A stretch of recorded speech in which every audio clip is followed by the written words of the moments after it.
I'm Vicki Hogarth and welcome to Southwest Magazine. My guest today is Stephanie Ruckstuhl. She's an instructor of health at NBCC St. Andrews and also a caretaker for a family member with dementia.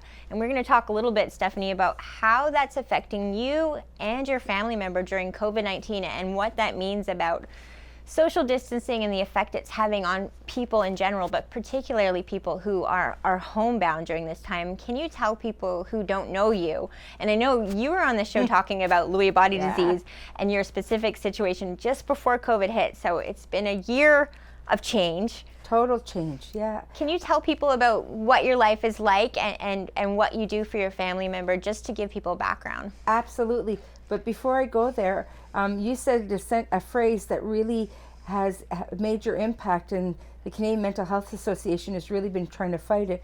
We're really not supposed to be social distancing. We should be doing the physical distancing of 6 feet and social including people and being socially aware of people who are isolated. And that comes into what's happening in our home as well.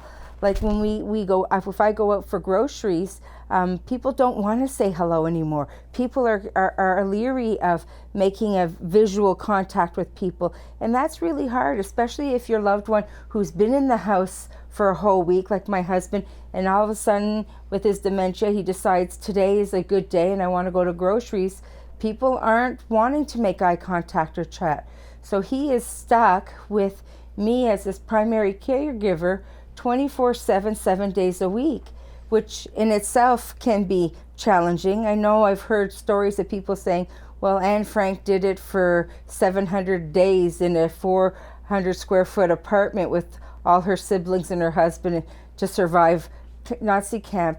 And yes, but they didn't have they didn't have anybody with dementia. And with dementia, it makes it difficult, because they need a caregiver. I know with my husband, over the last year, things have changed. He's at a place now where he likes having me right beside him. And so even if I'm working in another room teaching, because we're teaching from home since COVID hit, all us instructors in NBCC have been teaching from home. If I'm in a different room, he feels that I haven't been home all day. So it drives him crazy. It really does. So after 2 hours of teaching, and I should be marking or prepping, he wants me sitting beside him in the living room. And it makes it hard to do 2 full-time jobs, full-time caregiver and full-time instructor. And they're both 40-hour, well, caregiving is a 24/7 job, but I'm supposed to be teaching or caring for my work and that I get paid for 40 hours a week. Can you tell me a little bit about what your husband has, is Lewy body disease? And I know we've talked about it before, but for anyone who missed the last time you were on, people might know it from Robin Williams. That's something that he was suffering from. Yeah, and his story just came out, and there's another one being released called Spark on March 4th. But Lewy bodies is a form of dementia. Dementia is an umbrella. So under it, you have your Alzheimer's, you have vascular, you have Lewy bodies, you have frontal temporal, and you have Korsakoff's and like there's a zillion different types of dementia. But his is what we call motor sensory. So it's what I say is it's the executive functioning things. So he'll remember people very well for the most part. He remembers that he didn't go to the barber's last week. He remembers people. He remembers what he did for a career for the most part. His things is functioning things like bathing, remembering when he bathed last, remembering how to cook food. Like tonight, before I came here, we're having lasagna for supper, and I said, can you put the lasagna in the oven? And his was, I don't know how to turn the oven on. I mean, he's 54 years old. He's turned on the oven 100 million times before in his life. He didn't know how to turn the oven on. So doing things around the house, some days it clicks and he can do it, and other days there's no functioning. And he has started sundowning, so by 4 o'clock in the afternoon, he starts getting agitated. He's besides himself. He doesn't know what to do with himself. He just paces and squirms and just feels so uneasy till he goes to bed. So his life lately is going to bed at 7 o'clock at night because there's nothing on TV, and that's his saying, and then not getting up till 9, 10 in the morning and puttering around the house and waiting for me to finish work and going to bed. So it's been hard. He used to participate in a men's coffee group through PASA. See, the big thing in New Brunswick is we don't have enough day programming for people. And so when you set up seniors activities or day programming activities where they get out to go and socialize with people at their own level, it's a nice change for them than being in the same house. And he doesn't get to do that right now because of COVID. So how did his life change from pre-COVID till now? What was his social activity like outside of the household, and have you seen it affect him emotionally? Oh, absolutely. His depression is 100 times worse. His agitation is worse, obviously, if his depression's worse. So he used to go to coffee, and he used to go to some of the other activities at PASA, 1 or 2 activities a week, which got him out. He also sometimes went with my father to his men's coffee group. He did errands with my parents. He tried to get out and walk a little bit, but with COVID, his anxiety is very high. He has a lot of disease processes. He's diabetic. He has other things. He has Parkinson's. He has, high blood pressure. So he's fearful of getting COVID. So that anxiety of it, every day you hear a case, exacerbates it. Like right now, knowing that we have a town full of tourists, he won't leave the house. Right. And then he doesn't really want me leaving the house, but we need milk. So how do you reason with someone who struggles with reasoning that you have to go out and get milk, and you're going to take all the precautions, and you're going to, Virox your hands or sanitize your hands and put the mask on and be as careful as possible and not touch anything you don't have to, and clean your hands again and go on and come home. Has this led to more deterioration for him overall in Absolutely. terms of Because we haven't been to a restaurant since COVID happened. So that idea, I don't think we'll be able to do that again, because it's something that has a lot of sensory issues to it, and I think it's something that we'll really much struggle moving forward. So those are things. His mobility has changed. He can't walk as far because we don't go for walks, right? It's just not something you do. It's just not something you go out and do. As a caretaker, how has it affected you? Obviously, when there's less of a social net for both of you, it affects both of you. How are you coping? It's harder to cope. It's much harder to get out and do things. He needs me more. He wants me more. So even when a friend calls to say, let's go for a walk, I'm looking at him, and if it's daytime, I'm judging. Do I go for the walk or do I not go for the walk? Because if I go for the walk, yes, it might increase my mental health, but it'll increase his agitation. And so when I come back to the house, is it worth the repairing that agitation from having gone for the walk? Or is there the less ripples in the house is easier to deal with, right? So I've become much more isolated, much more socially enclosed, and it has affected my mental health. It has affected my ability to think. It has affected that whole old process of the cup is more empty. And people say, what can I do to help? And you're going, well, technically you're not in our bubble, so you can't come and be with him, and will he let you be with him? And so I can go out. So it's just not working, right? There's no caregivers coming in, so it's me 24/7. Are there ways to help? I know that with new variants at play now, it looks like mask wearing, social distancing is going to be the norm for a lot longer. What are ways that could be helpful, that could be doable? Hopefully once the nursing homes are completely vaccinated and he can be vaccinated, hopefully we can start looking at integrating into social activities at the nursing home again. But having different people come into our home to be there, I don't see that happening anytime soon. I think that will be a source of agitation. I really do, because there's different people. Where were they before? Are they safe? Are they going to bring disease? I also have my elderly parents in my in-law suite. So there's another set of elderly people that are at risk for COVID. So it's just not something we're doing.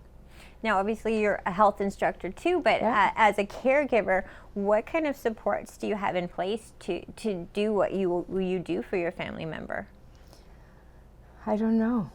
That's a hard question to ask, because supports like the pharmacy supports me by helping me with my meds.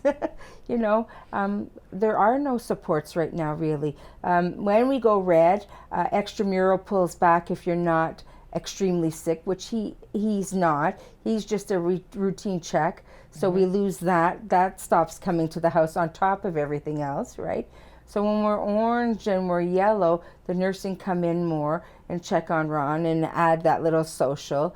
The same thing for Ron has a mental health nurse. His mental health nurse right now is on Zoom. The Zoom doesn't work well for him. I set it all up. He has a conversation, but is it effective enough? I don't know. Myself, I see mental health, and it's by Zoom as well. So I'm not getting out to go to see it as a change and a break. It's in my home. And then am I talking as freely as I would in a private office? Because we're in a small house. Are people listening, hearing, share my shared thoughts? There's all that to think about, right?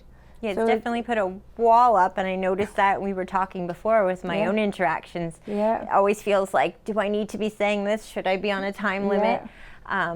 How careful do you need to be all the time? That's always in the back of your head, but it does take a toll. Absolutely. You don't want to offend people. You don't want to hurt people. You don't want to hurt your own family members by saying, when this happens, I just go so stir crazy, And luckily we live in a town where we do have the Kiwanis Club and the town of St. Andrews teaming up to do a check-in service, a delivery service. But how do sometimes the people that need the most help don't reach out for it? That's right? Exactly it. And I was sharing with you before on camera that I was brought to reality about there are seniors around us, and it really upset me to know how many other seniors are out there that aren't getting checked in on, that are living isolatedly. And we've seen, and not just in our community, across the province, suicides are on the rise, depression, stir craziness, right? We laugh and joke about being, shack wacky every winter from being the normal isolation of being winter and being housebound before COVID. So imagine now with COVID, how are people dealing with that?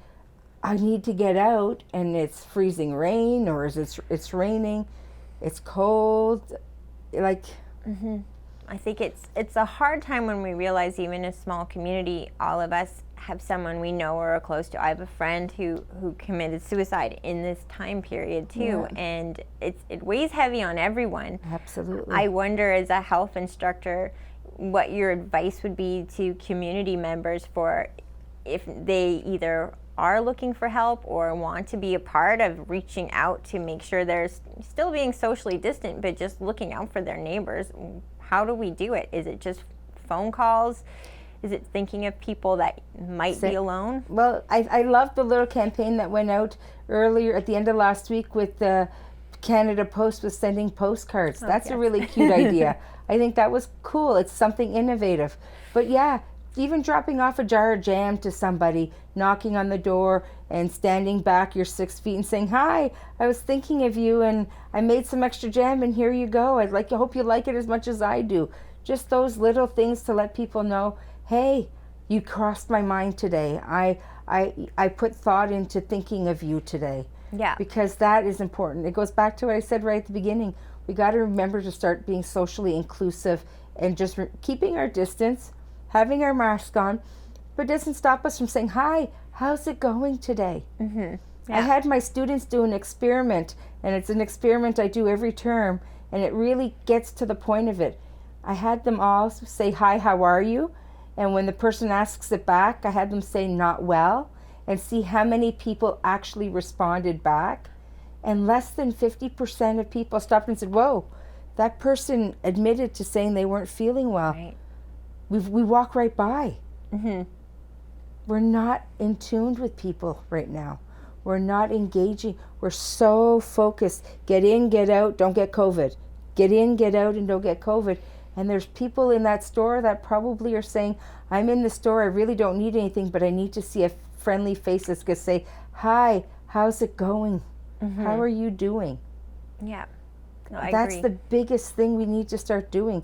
Really looking at people in the eye and saying, I see you. You're not invisible. You're not locked in your house and forgotten. I actually see you and you matter in our community.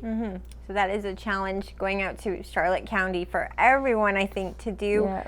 Go out of your way this week. I try to do it once a week, but sometimes when I give myself an actual motivation to do it once a week, go out of your way. And you're right, I saw the postcard from Canada Post, and I selfishly wrote one to my dad, who's in Montreal. Oh, that's perfect. That's not selfish. Yes.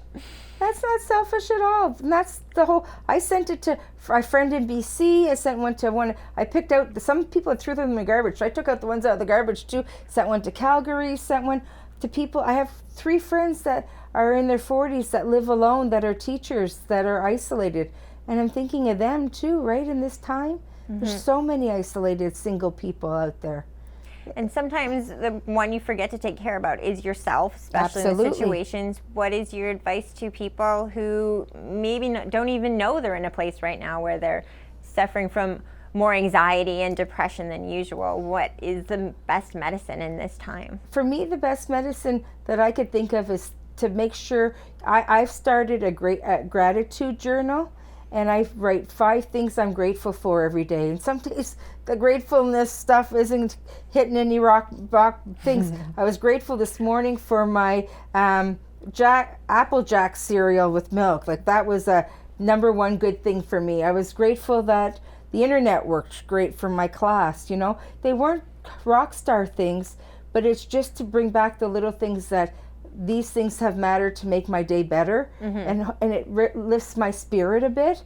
I try to do that, and I always try at least once a week to do a pay it forward. Like if I'm going through the Tim's line, I always try to think of somebody else randomly that I don't know to just do a good deed for. And and that gives me a good sense of feeling. When you're giving back, it boosts you. Like, you get so much out of it, and it's to yourself, and you're doing something for someone else. Can you tell me a little bit more about that experiment you did with your students when you asked them to respond with unwell? What was the feedback you got from that? Well, a few students at first were really hesitant because they know how the atmosphere has been in the grocery store, which I see, the anger, the not making eye contact. But some of them took it on with a great challenge, and they said, strangers, you know, we do it in St. Andrews all the time. Hi, how are you? How's it going? And they might be strangers, and people answer, and you're having a good time, right? And I said, I want you to do it and ask people those questions, and have them ask you back if they do, and answer not appropriately, and see if they're really paying attention. Are they really listening to you, or are they just saying, hi, how are you? And in their head, they really don't give a shit. They're just doing it because you did it, and they keep walking. And the experiment comes back, more than 50% of people don't answer. Or when you say, I'm not well, they just keep walking. They don't say, oh, whoa, man, are you okay? Is there anything I can do? They don't answer. Is it that they're uncomfortable to answer, or is it that they really aren't listening? And that's sad. In a community like this, when we say, hi, how are you to everybody. I was in Toronto back last fall, and I had to go to a meeting, and I said hello to everybody I passed, and not one person answered me. And I thought, wow, to be in such a metropolitan and be so isolated. I'm so grateful to be in St. Andrews, where there's not as many people, but people care about each other. And we still do all care about each other. But COVID has sort of been that black dog, or that black cloud, that has changed some of that. That has made it that we don't really want to get too close. Now, I know you're in different online support groups and networks for people that are living with family members that might have Lewy body disease or something similar. What is the general sentiment there? What are people's concerns? How are they coping? And obviously, people are in different centers. We're lucky in New Brunswick to not have COVID as prevalent as they do in other places, where they might be even more homebound and under stricter stay-at-home orders. Absolutely. They're really counting on the support groups to help them, because the online support groups is where it's at. Even the New Brunswick Alzheimer's Society, the support group right now is online. Everything's gone Zoom, which is great in one way, but in another way, when I hate to say it, when you just need that hug, that hug's not there anymore. Yeah. Nobody's getting those hugs. Sometimes a stranger hug actually feels good, right? When you're feeling your plate's empty, or some people say their plate's full, that hug kind of eases that whole stress of, I just needed that, right? So no, that's the big thing. And the isolation, they're feeling mental health has gone down. They've deteriorated more because of it. And if they've had to go to emerge with the COVID, they've waited in line a lot longer. And with dementia, sitting in a waiting room, waiting for service is not a good place to be.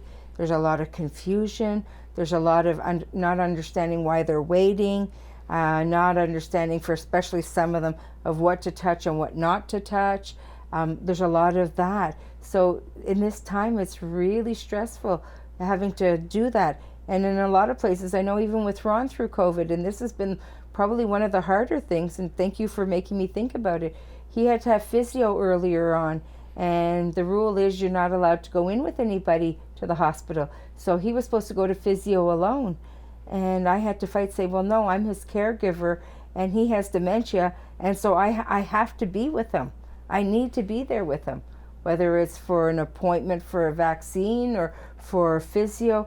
We have to almost fight to be that second person with them in the hospital.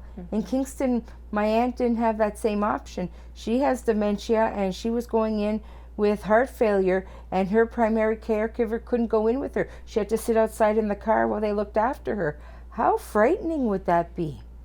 How scary would that be? Like, that's something we really need to be aware of. Whether, I know it's dementia, so there's a memory issue, but even those with Parkinson's or cerebral palsy or anything that affects their ability to speak, it's really, really hard when you need services and you can't have that caregiver there beside you. I know that public health and the provincial government are it's a balancing act to look out for things like the economy and safety, but also mental health of people. So they're always, and they have made some modifications recently to allow for more visitation and also expand our bubbles if we're lucky enough to get to yellow in the coming weeks. Is there any advice you'd give them in terms of what you think needs to be added or changed to what they're already doing? I think there needs to be like a ticket for caregiving, so that you know that they need to go in together.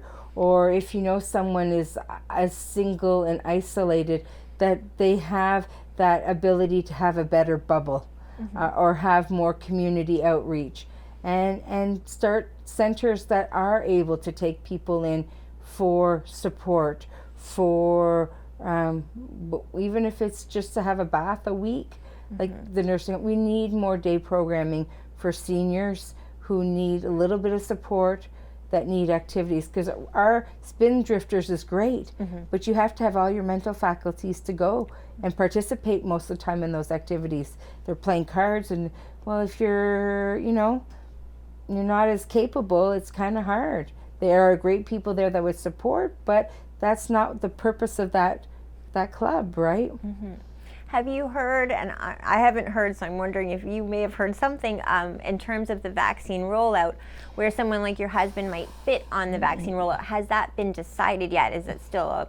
It hasn't, and that's been a struggle, and I was sharing that with our MLA today, how frustrating it is they're really focusing on the age categories and not disease process. So I was really hoping that they would take a second look at that and say, okay, yes, we've done our nursing homes. Yes, we've done all our special care homes. Now let's do everybody who is homebound with and has extramural services. Let's get them and not look at age. Because if we're going to start outrolling 85 and then 75 and then 65 and then 55, he won't get his vaccine till maybe June, July, or August, right? He's 54 years old. 53 right now, he'll be 54 in April. So we're in the young. How does that complex disease work? What are they looking at complex disease? Does it have to be family physicians saying, oh yes, he's a complex case for me, he needs a vaccine? Is it by doctors sending in their recommendations? How are they going to do that? That's a tall ask for anybody. Our doctors are stretched with all their visits right now that are online. How are they going to go through their caseloads of 2,000 people and figure out, how do I rank these in order of who needs the vaccine more? That's going to be really tough. We're in our final minute of the show, so I'd love to just get your last minute advice for people in the community in terms of either reaching out to neighbors or people that might be struggling with social distancing and what it's doing to their lives right now. What are your last pieces of advice? My last pieces of advice are be kind. Be aware that, yes, you're struggling, but everybody around you is struggling too, and be socially inclusive. Yes, keep your distance, but you can still say a kind word, a kind phrase. How are you coping today? How are you? Even if they're a stranger, because a lot of the strangers are single people living at home, and you could be that one voice that day that would stop them from doing something dangerous to themselves, because that isolation gets too much, and we're having the suicide and mental health issues are just rising. Well, thank you once again for sharing your story and your knowledge, Stephanie. I appreciate it.